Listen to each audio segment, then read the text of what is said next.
Welcome to another thriller of an episode here at Not Uber Studios. Today we're going to be covering advice that we would give to our young Mormon selves. So, diving right in here, the very first piece of advice that I would give to my young Mormon self is go easy on yourself and don't expect yourself to be perfect. I struggled a lot with religious OCD. And another term for that is scrupulosity. And a lot of people, I've listened to hundreds of Mormon Stories episodes at this point of people who were basically driven out of the church because they were so scrupulous. Yeah. And it's weird because the Mormon church kind of speaks out of both sides of its mouth here, and it says, like, you don't have to be perfect now, but you do have to be trying to be perfect now. Yeah. And it doesn't make any sense, and so it kind of just, like, falls apart for people, and you don't really know, like, what should I expect from myself? So that's why I'm saying, and that's a long-winded way of giving my first piece of advice, but I would say, young Ubermormon, relax, dude. God probably doesn't care about 90% of this shit. Yeah. Now I would say there might not even be a God, but I'll let young Ubermormon figure that one out, you know? What's a piece of advice that you would give to your young Mormon self? Well, obviously I resonate with a lot of what you just said, most of everything what you just said. One of the most devastating parts of my childhood is that I felt that there was no room for error. And that isn't me blaming my mom or my dad or the people that I associated with. I feel that to some degree, like, I have to blame like 90% of it on the structure of the church and the way that I was raised, and 10% on the fact that I just tend to be hard on myself, even today, out of the church. Yeah. And a super powerful experience for me on my mission. You remember Elder Waddell, Christopher Waddell? Yep. Now, there's a lot that he said recently and over the years that I don't agree with. Yeah. However, in the mission, he came and visited us. Yeah. And at one point, I'm listening to him speak Spanish. I'm in my first area at this point. So I am amazed, like absolutely, completely flabbergasted at the fact that this tall, white man... Yeah. He spoke good Spanish, too. And vosotros. Yeah, he spoke good Spanish. And he threw out the THs for the S's and the whatnot. Spain. Like very, very strong. But like elite level Spanish speaker. Yeah, great Couldn't Spanish. tell that he was a white guy. Yeah. And after we had a little Q&A moment where we were able to stand in line and ask him a question, and I looked at him and I said, how are you so good at Spanish, and how can I be as good, if not better than you? Yeah. And he said to me, Elder Leifson, I believe that you have to make 7,000 mistakes before you are perfect at Spanish.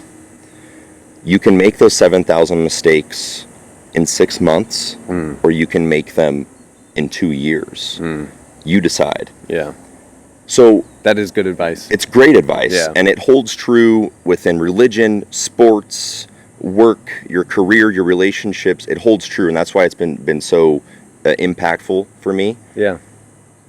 And I wish that I could have adopted that mentality at a young age, when you sneak off and do things you're not supposed to do, or when you think things that are taboo or maybe go against the norm. I wish that I would have understood, hey, these mistakes and these ideas that maybe other people don't agree with, they're just forming you to be the best person that you can be. Yeah. And ultimately, refining that process, it has led me out of the church. But I do feel that I would have been way better off, and this is something that I hope to model for my children, is that we're just imperfect creatures. Yeah. Like, we're made to fuck up. Yeah. And there's nothing wrong with that. Yeah. And every elite performer on earth, dude, maybe they've just mastered the art of not giving a shit about fucking up. And that's why they're so great. I can just see it now in those, like, you know how after General Conference they have, like, all those quotes that are, like, It's just like pictures of a tree, and it says like doubt your doubts. I'd see that. Just they have mastered the art of not giving a shit about fucking up. Don't give a shit about fucking up. Yeah. Riley. Yeah, that's great. That's really good advice. So that brings me to a piece of advice that I would like to give to my just barely out of the church ex-Mormon self, which is you are not going to describe this very well to your family right now. Yeah.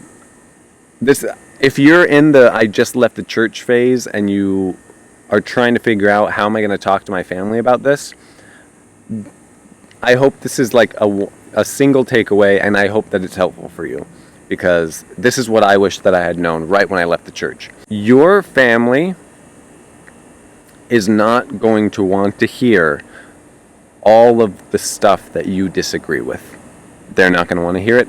And hearing you rant and rave about it and get angry about it, as you have every right to do, is not going to make them more likely to change their mind and agree with you. However, if you tell your family that the reason that you have left is because you no longer agree with the method that you used before to validate truth, then you might just get somewhere. If all you say to your family is, yeah, I no longer really know if prayer is the best way to figure out if something is true or not, because it seems like a lot of religions pray to know if their religion is true, and they all get the answer that it is true. So I don't really know if that's a good method anymore, so I'm just trying to find a better method, because you're not attacking their beliefs anymore, you're attacking the method. And the method doesn't seem as directly intertwined with who they are as a person, and so you might just get somewhere with that. The other thing that you could mention to your family is this.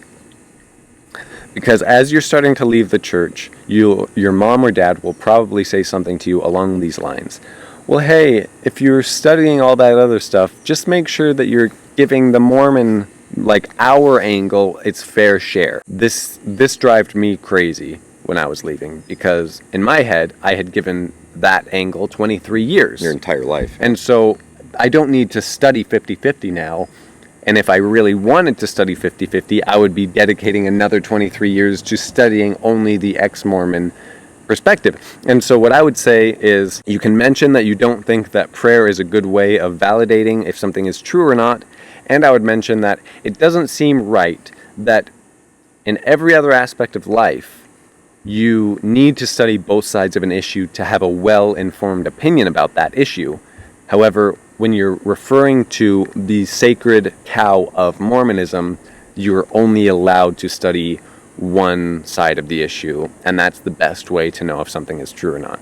If you simply say, I have these two issues, you might just get somewhere, maybe not with your whole family, but with somebody in your family. And you come across a lot more reasonable, and you also won't get as heated because you're not talking about the specific things that you were lied to about. You're talking about that step right behind it, which is the method. So that was a super long-winded thing, but what are your thoughts on that? No, I completely agree with you. My wife and I, we have met with like marriage and family therapists and counselors to help us navigate, coming to realize that we don't believe something that our entire family believes. Yeah. Like almost to like an unhealthy, aggressive level. Yeah. And so one of the pieces of advice that we received from somebody who's also fully active in the church, and so it was a very just third person, unbiased perspective. And he said, and it also kind of coincides with what Jordan Peterson says all the time, is don't apologize because you've done nothing wrong. Yeah. As we kind of remember, we need to be very direct and upfront with others about how we feel. We're not doing anything wrong. It doesn't need to be this, I know I'm the bad guy, Mom, I'm sorry this is happening to you. It's our reality, and we're just processing it as we would process any other thing. Right. Is that going to cause? That's fine. This But super professional production, ladies and gentlemen. Look at that, dude. The car. We got a fucking Corolla. We just have to lead them to believe that it's a Lamborghini, like it's something super But epic. already Wait till he pumps the gas, ladies and gentlemen. Oh, yeah. What I love is, so now we've become driveway commentators. And so what we have going on here, Jim, is, this is just coming down from the field. And there's a lot of anticipation with this young man. We've been waiting for this man for years. The sun blockers, like, he's turned it on to anticipate leaving. So we have no idea how long this is going to be on. So I say you just finish your thought and we just go with it. Well, another thought that I had, and this is me kind of backtracking as well, going back onto my vulgar comment about not caring about making mistakes. Don't give a shit about fucking up, Riley. Yeah. I hope that my younger self would understand, and that the viewer understands, that those mistakes are only valuable if you analyze them, process them, and learn from them. Yeah. Like, the motive isn't like, just don't care, live this lifestyle that you choose to live with no structure and no meaning. It's more of a calm, meditative lifestyle of understanding, okay, I made a mistake, that is a mistake. Should I feel shame and guilt for this mistake? Yeah. Or should I just process this mistake and understand that everybody else does this?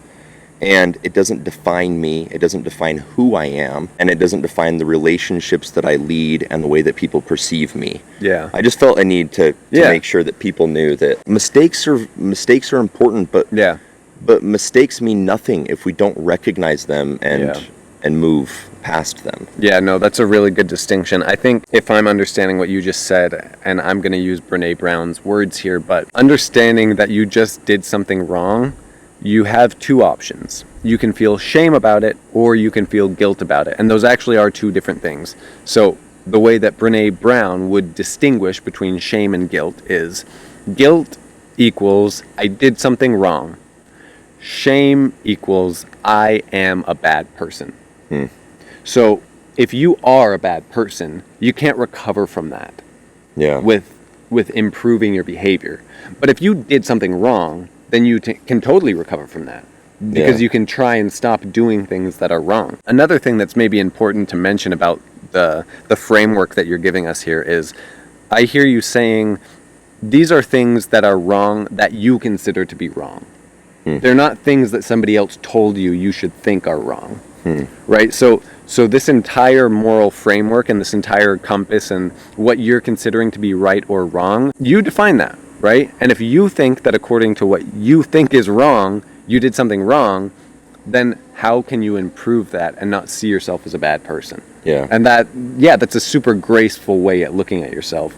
And it's way easier to be a human when all you're trying to do is just follow the rules that you gave yourself. Yeah, I hope I was falling in line there of what you were trying to say, but no, you totally were. Cool. So I think my last piece of advice is, and this isn't even to my younger Mormon self, this is to myself every day. This is kind of my motivation behind everything that I do, and I feel like this is helpful for me, so I'm just going to say it to the world. Stop worrying about what is fair and what's not fair, and what you feel you deserve, and what you feel other people are getting that you want. Stop worrying about all of that. Pick something that falls in line with who you think you are, and get as good as you possibly can at that thing. And then just see what happens. Just see what happens to your life when it doesn't matter anymore if your boss is going to give you a raise, or if that person is going to get a promotion instead of you. It doesn't matter. You're not at the mercy of anybody else. You are at the mercy of how good you can get at something that you chose to dedicate your life to. And I really think that your whole life kind of opens up to you as soon as you become, like 5 years after you just become deadly good at something, you know? And it just takes one skill. Yeah. Because, I mean, most jobs are just one skill, you know what I mean? It's like, and for me, this is the one that I decided to dedicate myself to. Communicate. Communicate with people around you. Be such a good communicator that people think that you're amazing at everything. Yeah. Because that really is like, language is what distinguishes. So I'm going to get like way meta for a second here. But like, if you watch old documentaries. This is just what happens when the cameras aren't rolling. It's true. It's true. This is what we do. This is just what we talk about anyway, so it doesn't matter. And I don't know how much time we have before the camera dies, so we're just going to go. I spent like a year just like so fascinated in like the battles that were going on between the Homo sapiens and the Homo erectus. I was fascinated by these battles. And looking at skull structure and brain structure of Homo erectus bodies that we've come across and what we now know as the Homo sapien brain, one of the things that was interesting was there's such a shallow, like, there's not this space right here for Homo erectus, which is where a lot of our like information and language processing happens. So they don't have the frontal cortex that's as powerful as ours. So their language probably wasn't as developed as ours. And so language is, and when you take into account that Christianity recognizes Jesus as the divine word, which is just like epic on a whole new level. Yeah. But like, we thought that the guy who could justify the meaning of life was language. It was a word. You know what I mean? And when you think about, and Marvel movies are doing this now. My brain is going all over the place at the moment, so I hope that I can keep these up. The Marvel movies are all about a small group of people, a ragtag team that doesn't seem like it should be able to defeat the monster, but has those emotional connections and has those communication skills that give it the advantage because they're working as a team. Does that make sense? Yeah. And that's exactly what happened between Homo sapiens and Homo erectus. If you watch these old documentaries that are all over YouTube, the Homo erectus could run faster than us. Its shoulders were weird. It couldn't really punch that well, so that maybe gave it a disadvantage. But like, they were the wolves of humankind. They were crazy. Like, we couldn't really stand up to them. But as a team, we could. And because we had the ability to be a team, it's like the whole world opened up to us. And I think that's the story that we're still telling ourselves every time we go to the theaters and we watch these superhero movies come out, is the way that we defeated Homo erectus. And so it's like, the thing that gave us evolutionary advantage is language and communication. Yeah. So why not dedicate everything that you have to that? And it applies to everything, which is also cool. Like, you run a cool business, and like, I bet communication is probably the top thing that you're worried about. Like, you're constantly trying to be as effective of a communicator as you possibly can. My wife runs a business. She's in the same boat. Like, communication at my job, where I just like do stuff that seems unimportant sometimes, but like, if I communicate well, then everybody thinks that I'm amazing at my job. So it's like, it's just so applicable. Yeah, that's true. Anyway, that's my rant over. No, that's good. It makes me think, sometimes I feel like we don't give Joseph Smith enough credit. And Jeffrey R. Holland's kind of touched on this a little bit, you know, and I'm going to botch his words, but like, he said multiple times something to the tune of, like, either this book is true or it's the worst thing on earth, or either Joseph was a prophet or he is one of the most evil men on the earth. Yeah. And so I do subscribe to this idea that Joseph was more bad than good, honestly. Yeah. But ultimately, how often do we just sit back and think, dude, Joseph was a badass dude. Like, dude, he had an ability to communicate. Yeah. He could sell. And he could sell. He was a salesman and he could convince. And a lot of that was what made him evil. Yeah. Was because he was so good at what he did. Yeah. And he was so good at convincing and manipulating people and women into believing that what he said was true. It didn't matter what. Right. So I don't subscribe to that idea. I don't think it's okay. I'm sure that if we asked Joseph and he had to think about it, and we were to say, what was your number one tool in developing this religion that is still relevant today somehow, hundreds of years after you've passed? Yeah. There's no way that his answer wouldn't be, I mastered the art of communicating. Yeah, it's true. And I mean, just the perfect example that I can think for that is, you know, you have pre-First Vision, pre-Book of Mormon Joseph Smith, who is selling people the idea that he can find gold for them. Yeah. Right? So think about how hard it is to sell this idea, because first of all, he never found gold, okay? So he has to understand that his value proposition is not that he's going to find them gold. It's that he can convince them that he can find gold. So that's one thing. And he's never done it. The other thing is he's up against this logical thing that doesn't make any sense, because he's asking people to hire him to find buried treasure, which anybody who thinks about it for 2 seconds is like, wait, if you can find buried treasure, why do you need me to pay you to find it? Like, it's all in the art of the sale. And so, I mean, that's just like, that just shows what a salesman he was. And he also probably benefited in a weird way that he was immediately deified because he was martyred. Well, he was not martyred. He died in a shootout, right? So that's not exactly a lamb going to the slaughter, because lambs don't usually carry pistols and fire back at you. He was killed prematurely. And so that kind of broke him into prophet/god status. Yeah. You know what I mean? So he has that going for him, and that is probably something that contributes to the success and the wealth and the power of the current Mormon church. True. But yeah, I mean, his communication skills, his salesmanship was really something that set him apart. And then you look at the way that Brigham Young kind of guided that church to be what it is now, and kind of put those, I don't know, SOPs in place. You know what I mean? Like, he really did those standards and those procedures. He made it all work so that suddenly this was a living, breathing organism that could sustain itself. Because without the revelatory power of Joseph Smith, you eventually just have something that dies. You know? And you see that now with the Community of Christ and with the FLDS. Like, the reason that the FLDS stayed alive was because they had somebody who was revelating. You had Warren Jeffs, who was like spitting fire and making people feel inadequate, and so adding guilt to this machine. But I don't know, it's crazy. We've left the topic of advice. No, we to have. my Mormon This is self. interesting. Yeah. But was it you that said, or was it Bill Reel? I can't remember, that said that the only reason why the church is as relevant as it is today is because Joseph Smith was killed?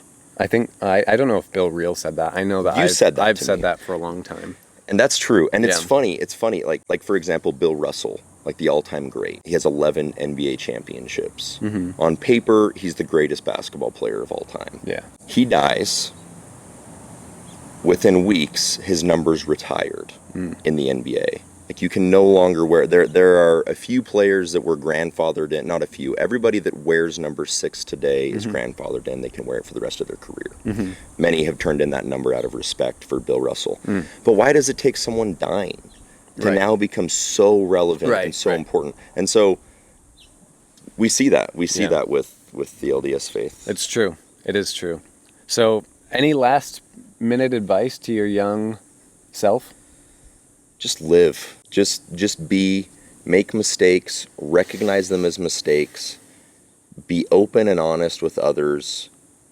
Don't apologize when you haven't done anything wrong. Seek more information. Become obsessed with being the best that you can be based off of the values and principles that you find important. And as you step into finding a significant other and someone that you choose to live your life with, make it your number one goal that you and that person can find agreeable principles and concepts and ideas that will make you and your posterity happy.